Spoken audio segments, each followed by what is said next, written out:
मैं आशीष पाठक, प्रवक्ता, national inter college, तहसील फतेहपुर बाराबंकी, आप सभी विद्यार्थियों का भौतिक विज्ञान की इस कक्षा में स्वागत करता हूं। विद्यार्थियों, आप लोगों ने पूर्व की कक्षाओं में जो ज्ञान प्राप्त किया है, जो अच्छे ढंग से आप लोग अपने पाठ्यक्रम को पढ़ रहे हैं, उसी क्रम में आज हम लोग फिर से कुछ नए शीर्षकों और महत्वपूर्ण शीर्षकों के साथ इस कक्षा में चर्चा करेंगे।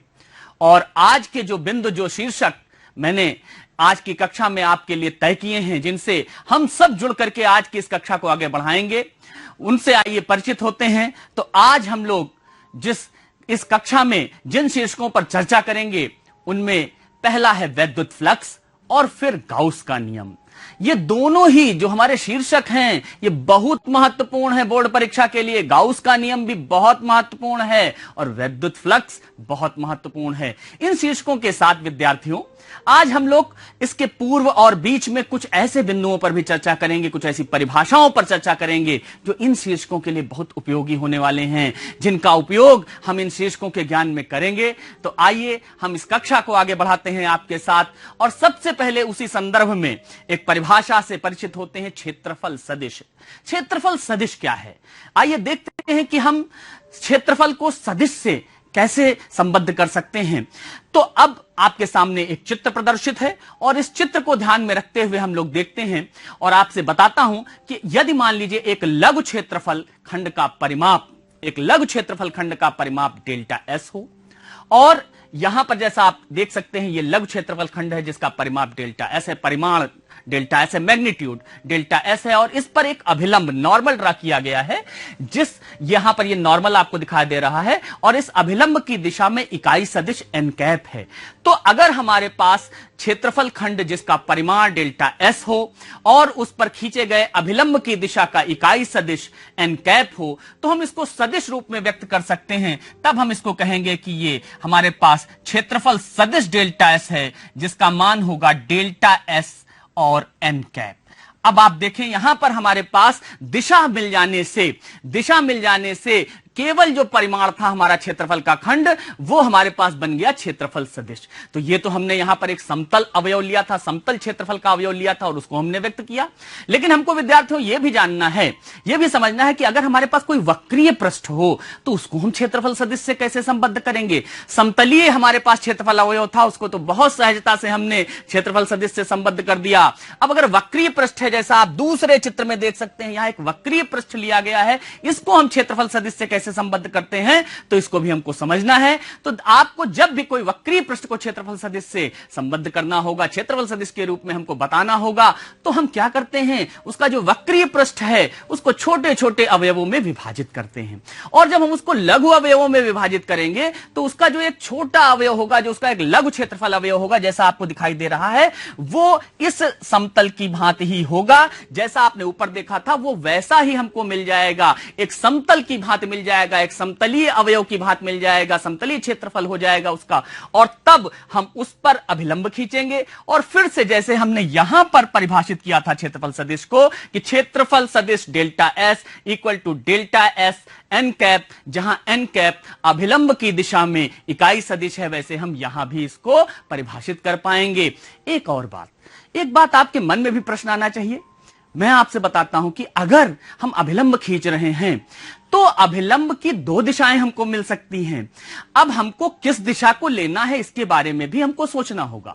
तो बंद पृष्ठों के लिए तो यह बहुत सहज है कि बंद पृष्ठों के लिए हम अभिलंब की जो दिशा लेते हैं वो बाहर की ओर लेते हैं, आउटवर्ड दिशा लेते हैं। देखें आप यहां पर, अगर ये बंद पृष्ठ है तो बाहर की ओर जो अभिलंब खींचा गया है उसकी दिशा हमने ली है, और उसी बाहर की दिशा में ही इकाई सदिश एन कैप लिया है। इस प्रकार से हम किसी क्षेत्रफल सदिश को परिभाषित करते हैं।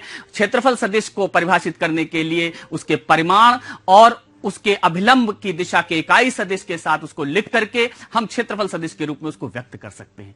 तो इसको जानने के बाद आइए आगे बढ़ते हैं और बहुत महत्वपूर्ण वैद्युत फ्लक्स, इलेक्ट्रिक फ्लक्स को हम डिस्कस करते हैं, उसकी चर्चा करते हैं। वैद्युत फ्लक्स की चर्चा के लिए मैं आपसे थोड़ा सा आपका ध्यान आकृष्ट करना चाहूंगा, विशेष रूप से आपका ध्यान आकृष्ट करना चाहूंगा। हम एक डीएस क्षेत्रफल, डीएस मैंने क्यों कहा, देखिए इसको जो मैं लिख रहा हूं, एक लघु क्षेत्रफल है, डीएस क्षेत्रफल है, एक लघु क्षेत्रफल है। इसके छोटे से पृष्ठ की हम चर्चा करेंगे। डीएस क्षेत्रफल का छोटा सा पृष्ठ है और इस पृष्ठ के अभिलंबवत इस पृष्ठ के अभिलंबवत एक द्रव जिसका वेग v है, सदिश v से हमने प्रदर्शित किया, प्रवाहित हो रहा है। इस ds क्षेत्रफल अवयव जो हमारा समतलीय अवयव है, एक पृष्ठ है, उसके अभिलंबवत हमारा v वेग से जो सदिश v से प्रदर्शित किया गया है एक द्रव प्रवाहित हो रहा है।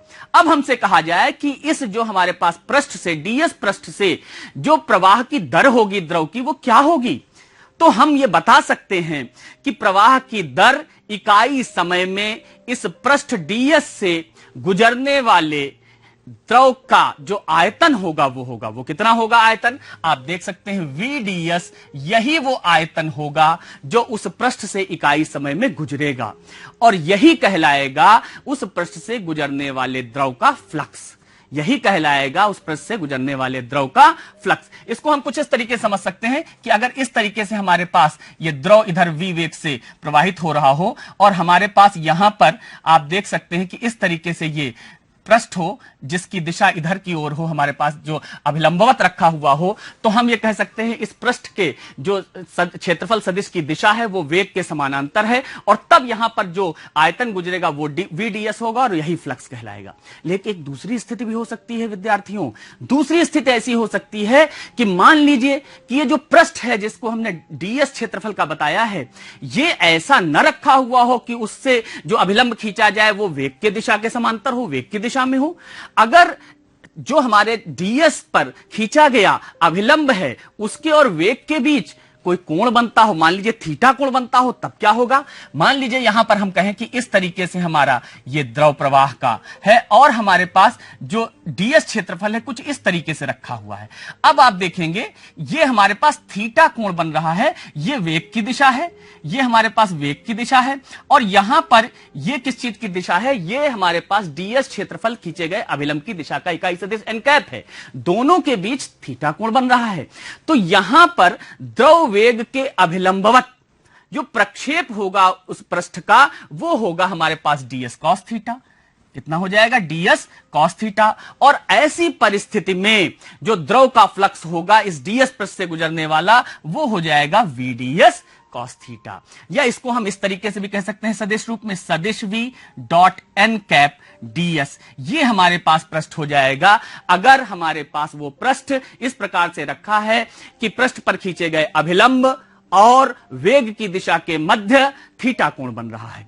तो अब हमने देखा कि कोण बदलने से फ्लक्स में परिवर्तन हुआ। अब आते हैं हमारे जो प्रकरण है विद्युत फ्लक्स का, तो विद्युत के क्षेत्र में भी हम कुछ ऐसा ही समतुल्य यहां पर नाम लेंगे। अगर विद्युत के क्षेत्र में उसको हम नाम लेते हैं तो उसको विद्युत फ्लक्स कहते हैं, लेकिन ध्यान देने की बात यह है कि हमारे पास जो प्रेक्षण योग्य राशि हम ले रहे हैं अर्थात विद्युत फ्लक्स, इसमें प्रवाह नहीं है। हम जब द्रव की बात कर रहे थे वहां प्रवाह था, यहां विद्युत फ्लक्स में प्रवाह नहीं है, इस राशि का कोई भी प्रवाह नहीं है। तो अब हम यहां पर चर्चा करते हैं।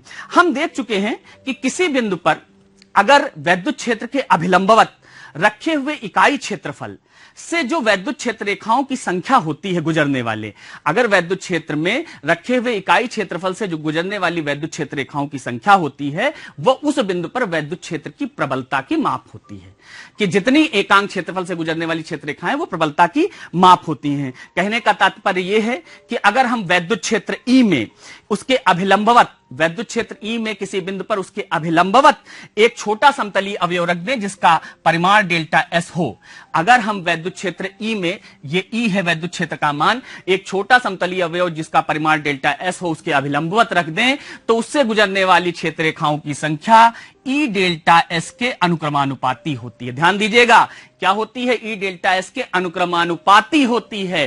क्यों? क्योंकि क्षेत्र रेखाएं हम कितनी खींचेंगे ये चयन पर निर्भर करता है, इसलिए हम क्षेत्र रेखाओं की सापेक्ष अपेक्षित संख्या ही ले तो ज्यादा भौतिक दृष्टि से उसकी सार्थकता होगी, इसलिए ई डेल्टा एस के समानुपाती अनुक्रमानुपाती होती हैं। लेकिन वहीं पर अगर ये पृष्ठ डेल्टा एस अभिलंबवत न हो, इसको थीटा कोण से घुमा दिया जाए। घुमाने का तात्पर्य क्या है, जैसे हमने यहां पर आपको समझाया था कि अगर अब पृष्ठ पर जिसका हमारे पास परिमाण डेल्टा एस है इसके खींचे गए अभिलंब की दिशा और क्षेत्र की दिशा के मध्य थीटा कोण बनता हो, तो हमारे पास जो ये क्षेत्र है इसके अभिलंबवत दिशा में जो पृष्ठ का क्षेत्रफल प्रक्षेप होगा वो हमारे पास हो जाएगा डेल्टा एस कॉस थीटा। और ऐसी परिस्थिति में जो हमारे पास क्षेत्र रेखाएं इससे गुजरेंगी वो ई डेल्टा एस कॉस थीटा के अनुक्रमानुपाती होंगी। यहां ध्यान देंगे, अर्थात फिर से यहां पर क्या हुआ, यहां पर परिवर्तन हो गया। पहले जितनी क्षेत्र रेखाएं गुजर रही थी अभिलंबवत रखने पर, अब उससे घट गई क्षेत्र रेखाएं गुजरने वाली। तो इसका मतलब ये जो अभिविन्यास है, जो ओरिएंटेशन है, ये परिवर्तन ला रहा है। यहीं पर आप एक चीज और देख सकते हैं कि थीटा अगर 90 डिग्री हो जाए तो हमारे पास कोई भी क्षेत्र रेखाएं नहीं गुजरेंगी। तो हम इस लिहाज से अब हम परिभाषित करने चलते हैं कि वैद्युत फ्लक्स क्या है।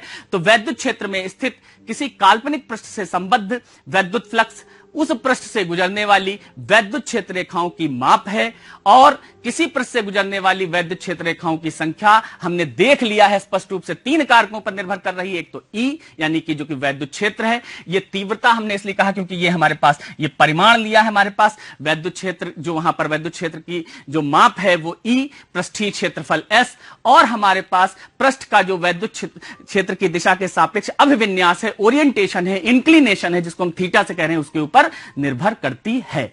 इसका अर्थ यह कि वैद्युत क्षेत्र के ऊपर, पृष्ठीय क्षेत्रफल के ऊपर और अभिविन्यास के ऊपर निर्भर करता है हमारे पास वैद्युत फ्लक्स। अब उसको गणितीय रूप में अगर हम परिभाषित करें तो जो चीजें मैंने आपसे कही थी उसको यहां चित्र में दिखाया गया है। एक ये डेल्टा एस हमारे पास पृष्ठ क्षेत्रफल है, लघु अवयव है। ये इस प्रकार से रखा हुआ है कि वैद्युत क्षेत्र की दिशा और इसकी दिशा एक ही है। यहां पर आप देख सकते हैं ई की दिशा जो हमारा वैद्युत क्षेत्र है और डेल्टा एस की दिशा एक है। और यहां दूसरा चित्र जो हमारे पास आप देख रहे हैं, इसमें डेल्टा एस जो हमारा क्षेत्रफल अवयव है उसको इस प्रकार से वैद्युत क्षेत्र ई में रखा गया है कि यहां पर देखें ये जो कोण बन रहा है विद्यार्थियों, ये कोण हमारे पास थीटा है। इसका मतलब वैद्युत क्षेत्र ई और हमारे पास डेल्टा एस पर अभिलंब की दिशा में कोण थीटा बन रहा है। ऐसी परिस्थिति में हम ये कह सकते हैं कि हमारे पास जो डेल्टा एस पृष्ठ क्षेत्रफल से गुजरने वाला वैद्युत फ्लक्स अगर डेल्टा फाई हो तो डेल्टा फाई बराबर ई डेल्टा एस होगा, या इसको हम कह सकते हैं ई डेल्टा एस कॉस थीटा बिंदु गुणन की परिभाषा से हम कह सकते हैं। और अगर सामान्य रूप में हम परिभाषा देना चाहें तो ये कह सकते हैं कि एक समान वैद्युत क्षेत्र में किसी समतल पृष्ठ से गुजरने वाला वैद्युत फ्लक्स वैद्युत क्षेत्र कैपिटल ई सदिश और क्षेत्रफल सदिश एस के अदिश गुणन के बराबर होता है, बिंदु गुणन के बराबर होता है। इसे फाई से प्रदर्शित करते हैं। यहां हमारे पास डेल्टा एस पृष्ठ क्षेत्रफल था इसलिए डेल्टा फाई हमने कहा है। और एक चीज और यहां आपसे बताना चाहूंगा, हम अगर इस पूरे अगर कोई एस पृष्ठ हो और हम उससे गुजरने वाले कुल विद्युत फ्लक्स को ज्ञात करना चाहें तो हम सिग्मा लगा करके व्यक्त कर सकते हैं। हम ये कह सकते हैं उससे गुजरने वाला कुल फ्लक्स फाई बराबर सिग्मा ई डेल्टा एस होगा। ध्यान दें ई डॉट डेल्टा एस होगा। लेकिन एक चीज यहां हमको देखना होगा, इस ये डेल्टा में सभी डेल्टा एस हमको लेने होंगे, लेकिन इसको हम लगभग बराबर कहें तो ज्यादा उचित होगा। क्यों? क्योंकि हमने ये माना है कि जो लघु क्षेत्रफल हमने डेल्टा एस लिया है उस पर वैद्युत क्षेत्र समान है, जितने इस तरीके के हम चुनेंगे। ये तभी सही हो सकता है जब डेल्टा एस अत्यंत अल्प हो, लगभग 0 के बराबर हो, टेंड्स टू 0 हो, तब ये हमारा गणितीय रूप में सही होगा। और तब इसको हम समाकल के रूप में, इंटीग्रेशन के रूप में व्यक्त कर सकते हैं। तब हम इसको समाकल के रूप में इस तरह लिख सकते हैं, हमारे पास क्षेत्र अब समाकल ले सकते हैं, हमारे पास ये सरफेस इंटीग्रल ले सकते हैं, ईडीएस, इस तरीके से इसको हम व्यक्त कर सकते हैं। जब डेल्टा अत्यंत स्मॉल होगा तो इसको डीएस के रूप में लिख सकते हैं। तो हम यहां पर यह बता सकते हैं कि जो वैद्युत फ्लक्स है वो अदिश राशि है, क्योंकि दो सदिश राशियों के बिंदु गुणन से प्राप्त हो रही है, इसलिए ये एक अदिश राशि है। इसका मात्रक न्यूटन मीटर स्क्वायर प्रति कूलाम होता है। इसका हमारे पास जो विमीय सूत्र है ml3t-3a-1 होता है। और इस प्रकार से हमने देखा कि हमारे पास वैद्युत फ्लक्स निर्भर करता है वैद्युत क्षेत्र पर, पृष्ठ क्षेत्रफल S पर और अभिविन्यास पर, उस क्षेत्रफल के ओरिएंटेशन पर, इंक्लिनेशन पर जो वहां पर रखा गया है। तो अब वैद्युत फ्लक्स को जानने के बाद आइए बढ़ते हैं एक और बहुत महत्वपूर्ण शीर्षक, गाउस प्रमेय के पहले, गाउस नियम के पहले हम संतत आवेश वितरण को जानते हैं। संतत आवेश वितरण क्या है विद्यार्थियों? हमने अभी तक विविक्त आवेश विन्यास की चर्चा की है। विविक्त आवेश विन्यास के कारण चर्चा करना सरल होता है, सहज होता है, क्योंकि उनकी गणनाएं सरल होती हैं। उसमें हमको कैलकुलस, कलन का उपयोग नहीं करना होता है। लेकिन व्यवहारिक दृष्टि से हमेशा यह संभव भी नहीं होता है कि हम विविक्त आवेशों को लेकर के कार्य कर सकें। इसलिए हमको संतत आवेश वितरण की आवश्यकता पड़ती है। अब मैं आपको बताता हूं कि संतत आवेश वितरण का एक उदाहरण लेता हूं कि कैसे हमको आवश्यकता पड़ती है। हम एक आवेशित चालक की बात करें। एक आवेशित गोलाकार चालक है, मान लीजिए, उसके पृष्ठ पर हमने ये देखा, हमने उसका एक छोटा सा क्षेत्रफल अवयव डेल्टा एस हमने अगर मान लीजिए चुना। वो स्थूल अवयव है, लेकिन इतना पर्याप्त है कि उस पर बड़ी संख्या में इलेक्ट्रॉनों का आवेश आ सकता है, पर्याप्त है इतना। अब अगर हम उस डेल्टा एस जो हमारे पास हमने छोटा क्षेत्र अवयव लिया है, उस पर बड़ी संख्या में आवेश को समाने की सामर्थ्य है, धारित करने की सामर्थ्य है, और उस पर मान लीजिए डेल्टा क्यू आवेश हो, तो वहां पर हम उस क्षेत्रफल अवयव के लिए परिभाषित कर सकते हैं पृष्ठीय आवेश घनत्व संतत आवेश वितरण की प्रक्रिया में, जो कि हमारे पास क्या होगा, उस अवयव पर समाये हुए आवेश यानी कि डेल्टा क्यू और उस पृष्ठीय क्षेत्रफल का जो परिमाण है डेल्टा एस के अनुपात के बराबर होगा। इस प्रकार से हम 3 प्रकार के आवेश घनत्वों को पहले परिभाषित करेंगे, जिनमें पहला है रैखिक आवेश घनत्व। रैखिक आवेश घनत्व क्या होता है विद्यार्थियों? इसको हम लैम्डा से प्रदर्शित करते हैं। सबसे पहले चिन्ह जान लिया।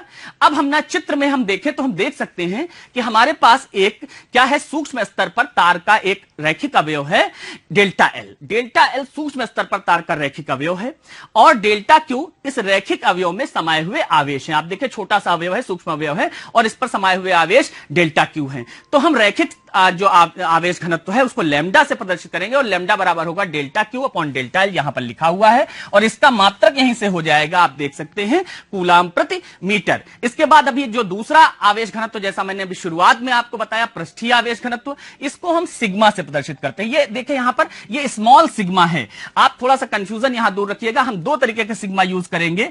अगले जो हमारे पास इसके बाद जो कक्षा होगी उसमें भी इन दोनों का उपयोग होगा। एक ये सिग्मा, एक ये सिग्मा। इसको कैपिटल सिग्मा कहते हैं, इसको स्मॉल सिग्मा कहते हैं। इसका उपयोग हम योग के लिए करते हैं, और इसका उपयोग हम यहां पर फिलहाल स्थिर विद्युत्की में पृष्ठीय आवेश घनत्व के लिए कर रहे हैं। तो आप कंफ्यूज नहीं होंगे, जब भी ये आएगा तो यहां पर स्थिर विद्युत्की में पृष्ठीय आवेश घनत्व, और ये योग के लिए प्रयोग होगा। ये हमारे पास कैपिटल सिग्मा है, ये स्मॉल सिग्मा है, इसको ध्यान में रखेंगे। तो यहां पर हमारे पास अगर छोटा सिग्मा से पृष्ठीय आवेश घनत्व को प्रदर्शित करें, यदि चालक के किसी पृष्ठ पर किसी सूक्ष्म क्षेत्रफल अवयव डेल्टा एस पर आवेश डेल्टा क्यू हो, तो हमारे पास जो पृष्ठीय आवेश घनत्व छोटा sigma delta Q upon delta S के बराबर होगा, और इसका मात्रक हो जाएगा कूलाम प्रति वर्ग मीटर। इसी तरीके से जो तीसरे तरीके का आयतन हम आवेश घनत्व परिभाषित कर सकते हैं, वो है आयतन आवेश घनत्व। आयतन आवेश घनत्व को हम रो से प्रदर्शित करते हैं। यदि डेल्टा क्यू क्या हो, स्थूल रूप में छोटे आयतन अवयव डेल्टा वी में समाये हुए आवेश हों, जो सूक्ष्म अवयवों की विशाल संख्या को सम्मिलित करते हों, तो रो बराबर होगा delta Q upon delta we, और इसका मात्रक हो जाएगा कूलाम प्रति घन मीटर। इस प्रकार से 3 प्रकार के रैखिक आवेश घनत्व, पृष्ठीय आवेश घनत्व और आयतन आवेश घनत्व को हमने जाना। एक चीज और हम यहां आपसे कहना चाहेंगे कि यह संतत आवेश वितरण की जो धारणा है हमारी, ये यांत्रिकी की जो हमारी संतत संहत वितरण की धारणा है, एकदम उसी के समतुल्य है। हम जब कभी कभी यांत्रिकी में किसी द्रव का घनत्व परिभाषित करते हैं, तो वास्तव में हम स्थूल घनत्व की बात कर रहे होते हैं। हम उस द्रव को एक संतत तरल मान लेते हैं, और वहां पर उसकी विविध आणविक रचना की हम उपेक्षा कर देते हैं। इसी प्रकार से यहां एक संतत आवेश वितरण को हम परिभाषित कर दे रहे हैं। एक बात और, जो संतत आवेश वितरण है, इसके कारण हम विद्युत क्षेत्र को वैसे ही प्राप्त कर सकते हैं जैसे विविक्त आवेश के कारण हम किसी स्थान पर विद्युत क्षेत्र को प्राप्त करते आए हैं। हम अगर मान लें, अब यहां से देखेंगे, हम यहां से एक उदाहरण लेकर के करेंगे। हम मान लें कि अगर किसी दिक् स्थान में संतत आवेश वितरण रो हो, संतत आवेश वितरण कितना हो, रो हो, वहां पर संतत आवेश वितरण रो हो, और वहां पर हमको यह देखना हो कि वहां पर एक सुविधाजनक ढंग से हम एक मूल बिंदु O को चुन लें उस संतत आवेश वितरण में, और आवेश वितरण में किसी बिंदु का स्थित सदिश हम ले लें, सदिश R ले लें, तो हमारे पास ये रो इस सदिश R का फलन होगा, क्योंकि दूसरे बिंदु पर यह परिवर्तित हो सकता है। यह सदिश R का फलन होगा, जो हमारे पास ये रो है। रो क्या है हमारे पास, रो क्या है, ये है हमारे पास उस संतत आवेश वितरण में आवेश घनत्व है, तो यह सदिश R का फलन होगा। अब हम मान लेते हैं कि रो का एक बिंदु से दूसरे बिंदु में परिवर्तन भी हो सकता है। अब हम क्या करते हैं, हमने किया ये कि आवेश वितरण को डेल्टा वी, ध्यान दीजिए, डेल्टा वी माप के छोटे छोटे आयतन अवयवों में बांट दिया। अब हमने जब डेल्टा वी माप के छोटे छोटे आयतन अवयवों में बांट दिया और आवेश घनत्व वहां पर रो है, तो डेल्टा वी जो हमारा एक छोटा अवयव होगा उस पर आवेश कितना हो जाएगा, उस पर आवेश हो जाएगा रो delta we. Row delta we उस पर आवेश हो जाएगा। अब आइए कुछ गणना करते हैं। हमने जो यहां चित्र है इसको ध्यान से देख लेना है कि ये हमारे पास ओ मूल बिंदु माना है। यहां पर हमारे पास एक अन्य बिंदु बाहर हम पी बिंदु का चयन करते हैं जिसका ओ के सापेक्ष जो स्थित सदिश है वो सदिश आर है। जो ओ के सापेक्ष इसका स्थित सदिश आर है जैसा मैंने आपसे कहा था। और जो हम जो पी बिंदु चुन रहे हैं, ये पी बिंदु उस आयतन आवेश जो हमारे पास आयतन आवेश अवयव है जिस पर कितना आवेश हमने कहा है रो डेल्टा वी है, उससे आर डैश दूरी पर है और उसकी दिशा में इकाई सदिश आर डैश कैप है। तो हम यहां उसके कारण अगर विद्युत क्षेत्र पता करें तो कितना होगा, उसी तरीके से जैसे हमने पहले पता किया था, कूलाम के नियम का उपयोग करें तो विद्युत क्षेत्र ई का मान होगा 1 इक्वल टू है 1/4 pi epsilon naught rho delta V upon R dash square R dash cap. अब यहां पर एक चीज हमको ध्यान देनी है, आर कैप मैंने बताया वो इकाई सदिश है आयतन अवयव से उस पी बिंदु की ओर और आर डैश दूरी है। अब यहां पर हमको कुल आवेश कुल हमारे पास विद्युत क्षेत्र पता करना हो तो अध्यारोपण के सिद्धांत का हम सिद्धांत सहारा ले लेंगे। अगर हमको कुल विद्युत क्षेत्र पता करना हो तो जितने आयतन अवयव डेल्टा वी की तरह हमने बांटे हैं सबके कारण विद्युत क्षेत्र कल करके अध्यारोपण के सिद्धांत से हम पता कर लेंगे। तो जो हमारे पास इसको अगर हम डेल्टा ई कहें, इसको हमको वास्तव में लघु अवयव था तो इसको डेल्टा ई कहते हैं, और कुल विद्युत क्षेत्र को हम ई से प्रदर्शित करें तो ई बराबर हो जाएगा 1/4 pi epsilon naught sigma rho delta V upon R dash square R dash cap. ये हमने यहां पर ये लगा दिया। अब आपको एक चीज देखना है कि रो हमारे पास आर डैश और आर डैश कैप ये सब एक बिंदु से दूसरे बिंदु पर बदल सकते हैं। और एक चीज हमको ध्यान रखना है कि अगर यहां पर हमको ये वास्तव में ये लगभग बराबर होगा, हम इसको कहना चाहें अप्रोक्सीमेशन होगा, क्योंकि डेल्टा वी माप जो है अगर वो लगभग 0 के बराबर हो जाए, टेंस टू 0 हो जाए, तो इसको भी हम समाकल रूप में दिखा सकते हैं जैसा कि हमने कुछ विद्युत फ्लक्स में कर रखा था। संक्षेप में हम ये कह सकते हैं कि कूलाम के नियम और अध्यारोपण के नियम का उपयोग हम कर सकते हैं संतत आवेश वितरण के लिए, विविक्त आवेश के लिए, आंशिक संतत आंशिक विविक्त के लिए। इस प्रकार से हमने संतत आवेश वितरण को भी जान लिया, उसके कारण विद्युत क्षेत्र को भी जान लिया। अब आइए आगे बढ़ते हैं। सबसे महत्वपूर्ण चीज जिसकी आज हमको चर्चा करनी है, गाउस का नियम। गाउस के नियम का स्टेटमेंट सबसे पहले हम देखते हैं। निर्वात अथवा वायु में किसी बंद पृष्ठ से गुजरने वाला विद्युत फ्लक्स फाई उस पृष्ठ द्वारा परिबद्ध कुल आवेश का 1/ε0 गुना होता है। एप्सिलॉन नॉट क्या है? निर्वात की विद्युतशीलता, permittivity of the free space. इसलिए हमने कहा कि अगर विद्युत फ्लक्स फाई हो तो फाई बराबर होगा Q/ε0। एक चीज और, अभी हमने इसके पूर्व पढ़ा है जब हम विद्युत फ्लक्स की चर्चा कर रहे थे कि अगर डेल्टा एस पृष्ठ क्षेत्रफल है हमारे पास तो वहां से वो विद्युत क्षेत्र ई से में अगर डेल्टा एस पृष्ठ क्षेत्रफल है तो उससे गुजरने वाला विद्युत फ्लक्स फाई बराबर होता है, मैंने आपको कहा था, sigma E dot delta S. जहां पर ये लगभग बराबर मैंने कहा था, तो हम उस तरीके से यहां ये भी कह सकते हैं कि फाई लगभग बराबर sigma E dot delta S बराबर Q/ε0 होगा। और अगर डेल्टा एस बहुत छोटा अवयव लिया जाए, टेंस टू 0 हो, तो उसको समाकल के रूप में हम इस तरीके से दिखा सकते हैं, फाई बराबर सरफेस इंटीग्रल ई सदिश ई डॉट सदिश डेल्टा एस बराबर Q/ε0। Q उस पृष्ठ के अंदर परिबद्ध है, उस पृष्ठ के अंदर आवेश जो है उसका मान है, किसी पृष्ठ के अंदर जो परिबद्ध आवेश होता है उसका मान Q है। अब आइए इस गाउस के नियम की व्युत्पत्ति करते हैं। गाउस के नियम की उत्पत्ति या व्युत्पत्ति हम कैसे करते हैं?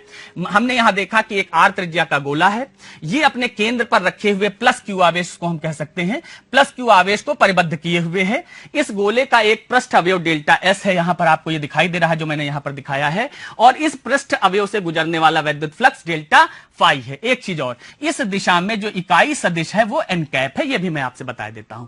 तो सबसे पहले अगर इस डेल्टा एस पृष्ठ क्षेत्रफल से पृष्ठ अवयव से गुजरने वाला विद्युत फ्लक्स हमको ज्ञात करना हो डेल्टा फाई, तो वो क्या होगा?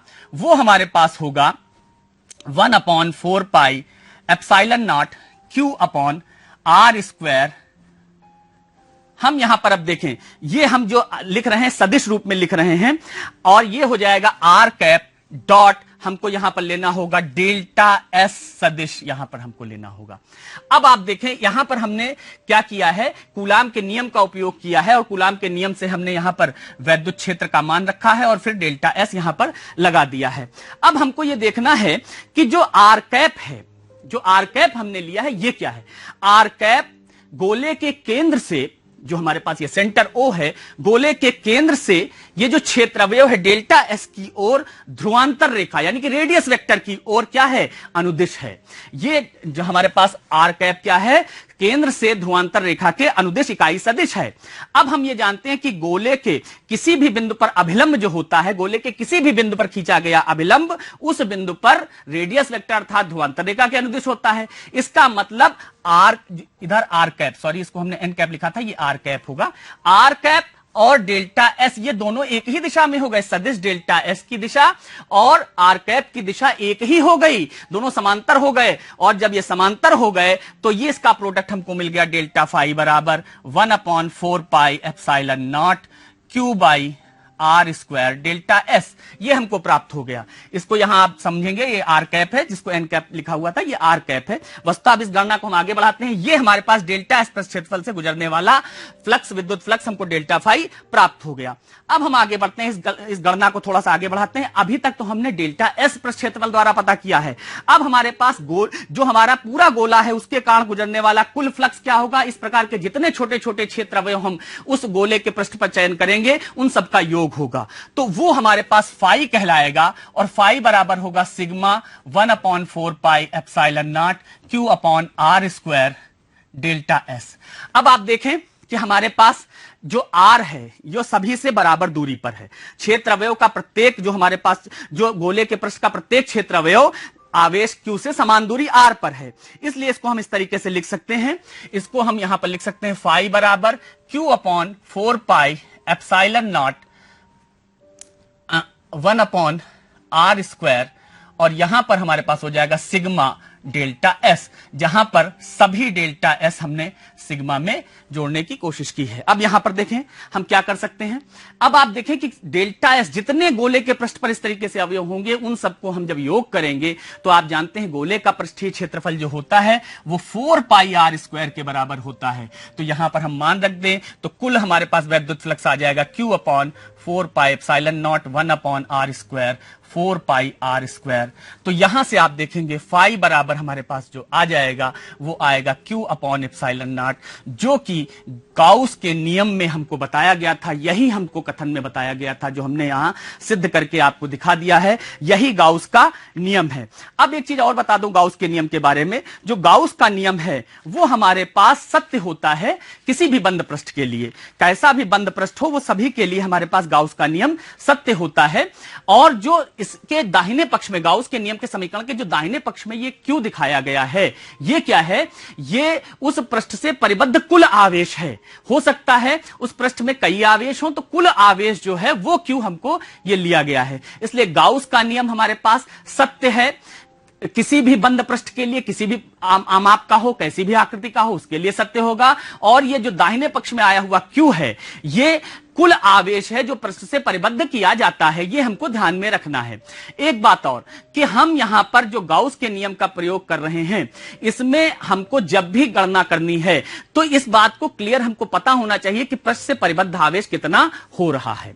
अब गाउस के नियम को हमने जान लिया। अब यहां पर हम अभी जब अगला कक्षा आपसे लेंगे, अगली कक्षा में आपसे चर्चा करेंगे, रूबरू होंगे, तो वहां गाउस के नियम के कुछ अनुप्रयोग के बारे में बताएंगे और वहां पर हम गाउसीय पृष्ठ की कुछ विशेषताएं भी आपसे बताएंगे जो आपको इस गाउस के नियम के अनुप्रयोग में आपको बहुत जरूरत पड़ने वाली है। तो इन सब चीजों को हम साथ में लेकर के आगे बढ़ेंगे और आपको विद्यार्थियों इस गाउस के नियम को बहुत ध्यान से देखना है। हमने यह सिद्ध कर दिया कि किसी बंद पृष्ठ से अगर परिबद्ध आवेश Q हो तो उससे गुजरने वाला कुल वैद्युत फ्लक्स फाई Q/एप्सिलॉन नॉट के बराबर होता है।